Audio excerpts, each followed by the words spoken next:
Queridos irmãos e irmãs, uma palavra sobre a primeira leitura e duas palavrinhas sobre o evangelho que nós ouvimos.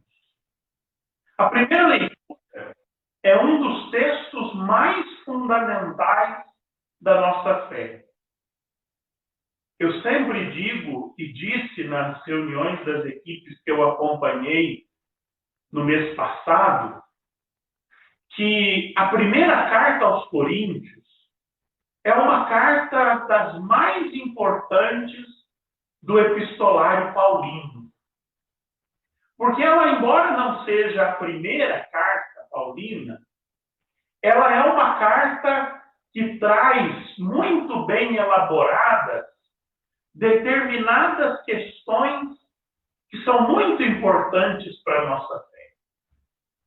É bom que nós recordemos que as cartas de Paulo começaram a ser escritas no outono do ano 50 depois de Cristo. Cerca de 20 anos depois da ressurreição. Os evangelhos são muito mais tardios. Os evangelhos são bem posteriores às cartas de Paulo. O primeiro evangelho elaborado, nós podemos dizer que é o evangelho de Paulo. E ele está expresso para nós, elaborado para nós, no seu epistolário. De tal forma que, antes que os evangelhos narrassem a ressurreição de Jesus, São Paulo já tinha escrito há mais de 10, quem sabe 20 anos, sobre a ressurreição, neste capítulo 15 da primeira carta aos Coríntios. Essa é a primeira notícia da ressurreição elaborada, redigida por quem quer que seja, e no caso, pelo apóstolo Paulo, pois a primeira carta aos Coríntios é uma das suas cartas autógrafas, daquelas cartas que ele com seus colaboradores escreveram, sem dúvida alguma. Por isso, aqui nós estamos, na primeira leitura de hoje, diante do primeiro relato da comunidade cristã sobre a ressurreição. E quão profundo é esse relato. São Paulo diz aos Coríntios, se Cristo não ressuscitou, nós somos os mais dignos de pena, porque nós estamos seguindo um defunto. Mas essa possibilidade não existe. Cristo ressuscitou verdadeiramente e é a sua ressurreição quem dá fundamento à nossa fé. São Paulo está aqui no início do cristianismo, no início da comunidade missionária cristã, colocando, assentando os alicerces da nossa fé. E como pedra angular, a ressurreição do Senhor.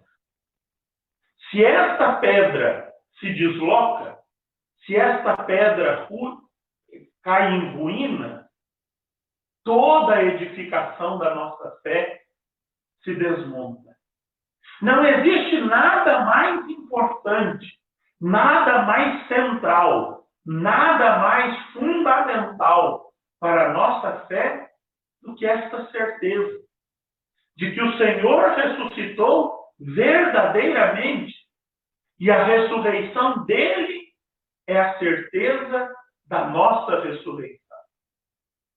Esta dupla verdade de que o Senhor ressuscitou e de que nós ressuscitamos com ele, e eu não disse ressuscitaremos, eu disse ressuscitamos, porque já ressuscitamos com ele, uma vez que o batismo nos tornou membros do corpo de Cristo ressuscitado. A ressurreição para nós não é uma possibilidade. A ressurreição para nós é uma certeza. Porque como nós rezamos na oração da coleta da ascensão do Senhor, se Cristo, nossa cabeça, já chegou ao céu, de lá ele nos atrai, ele nos levará, ele já realizou aquilo que se realizará em todos nós. No Evangelho, duas palavrinhas de modo mais prático, não tão dogmático como a consideração da primeira leitura. Essa consideração é dogmática, é de fundamento da fé. Agora, no Evangelho, nós encontramos duas questões muito práticas da vida da igreja primitiva e da sua ação evangelizadora. Primeira questão é a presença das mulheres. São Lucas, apesar de ser um evangelho quase gêmeo ao evangelho de São Mateus, nasceram na mesma época, beberam em fontes comuns e assim por diante. São Lucas, além de ser o evangelho da misericórdia, além de ser o evangelho da alegria, além de outros atributos que podem ser dados ao evangelho de Lucas, não se pode esquecer que Lucas é o evangelista das mulheres. São Lucas tem como base teológica do seu evangelho a universalização da salvação. Ele quer mostrar no seu evangelho que Jesus ressuscitou, como nós vimos na leitura, para salvar a toda a humanidade. E numa sociedade patriarcal, machista, como era a sociedade judaica do tempo de Jesus, São Lucas faz questão de equiparar as mulheres ao colégio dos apóstolos. É o que nós vemos no Evangelho de hoje. Não é a única vez que São Lucas fala das mulheres. Muitas vezes São Lucas fala das mulheres. Ele é o evangelista que mais dá nome às mulheres. Mas hoje São Lucas diz que Jesus andava de cidade em cidade, pregando a boa nova do reino de Deus.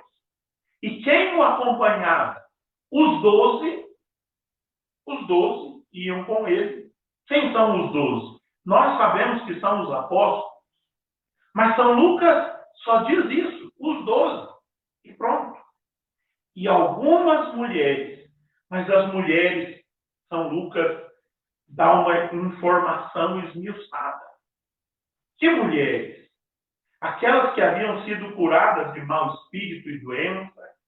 Dá nomes. Maria Madalena, Joana, mulher de Cusa, que era alto funcionário de Herodes, Susana e várias outras mulheres. São Lucas não diz que algumas poucas mulheres. Não. Ele diz que os homens eram 12. Mas as mulheres eram 3 e várias outras. Ou seja, nós podemos pensar muito bem que elas eram 12 ou até mais do que 12 que acompanhavam Jesus. Então não caiamos na armadilha do machismo de pensar que os apóstolos são apenas eles os grandes seguidores de Jesus. Não. Os apóstolos, na hora da cruz do Calvário, fugiram todos. As únicas que acompanharam Jesus até a cruz foram as mulheres. Porque o único apóstolo homem que o acompanhou, João, diz o Evangelho, que o acompanhou de longe. Mas as mulheres não.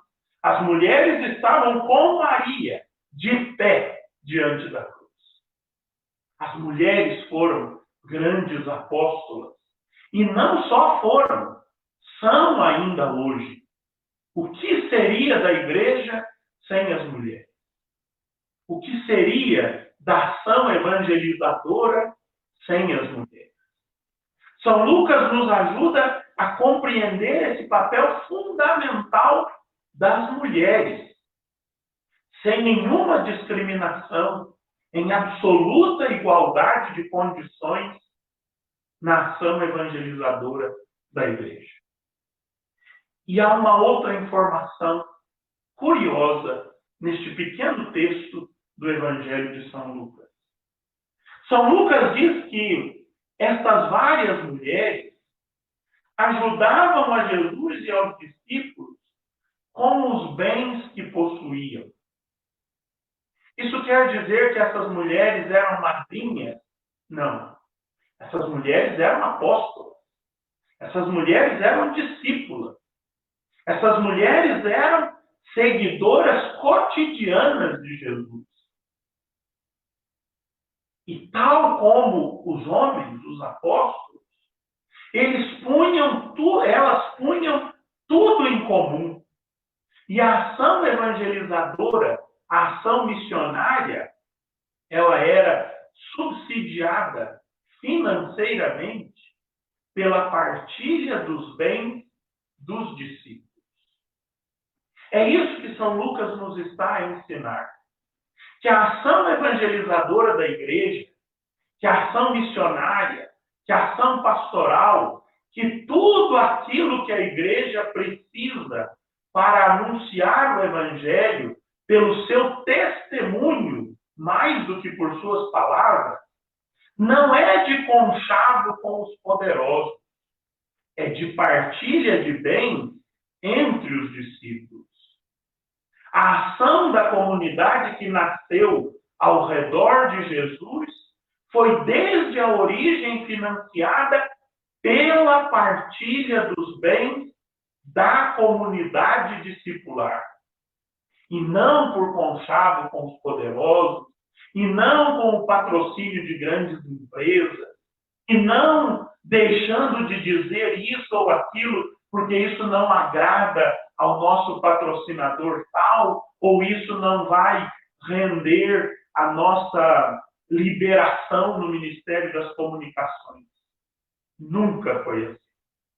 Na comunidade que nasceu ao redor de Jesus, a partilha entre homens e mulheres que se fizeram discípulos do Mestre de Nazaré subsidiou a sua ação missionária. Nas equipes de Nossa Senhora, nós temos a coparticipação ou a caixinha, e assim nós vamos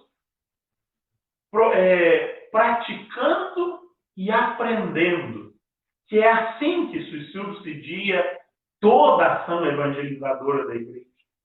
Nas nossas comunidades, nós temos o dízimo, a nossa partilha graciosa, cheia de gratidão ao Senhor, e é ela quem deve subsidiar a nossa ação pastoral, a sustentação da igreja. Não são os outros, somos nós, discípulos do ressuscitado. Somos nós que fomos alcançados pela sua salvação que devemos dar este gesto de benevolência, de gratidão, para subsidiar, para garantir com as nossas economias, sejam elas muitas ou poucas, não interessa. Depois que colocamos em comum, tudo é de todos. É assim que a igreja cresce, é assim que a igreja evangeliza, porque é assim que ela não vende o seu testemunho. São Lucas anota quase num rodapé do Evangelho. Mas essa informação é muito preciosa para nós, é muito preciosa para nós hoje, para nós que vivemos o Evangelho hoje. É nossa responsabilidade fazer como estas mulheres e como estes homens, colocar o que temos à disposição, em comum, para garantir a vida e a ação evangelizadora da igreja.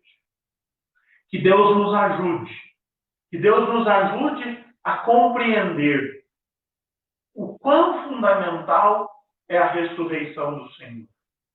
Que Deus nos ajude a valorizar cada dia mais, em pé de igualdade, o papel da mulher na ação evangelizadora. E que Deus nos ajude a não nos vendermos, mas a partilharmos tudo aquilo que temos e somos, para com a nossa entrega, a imagem da entrega de Jesus na cruz, garantirmos a ação missionária da igreja. Amém.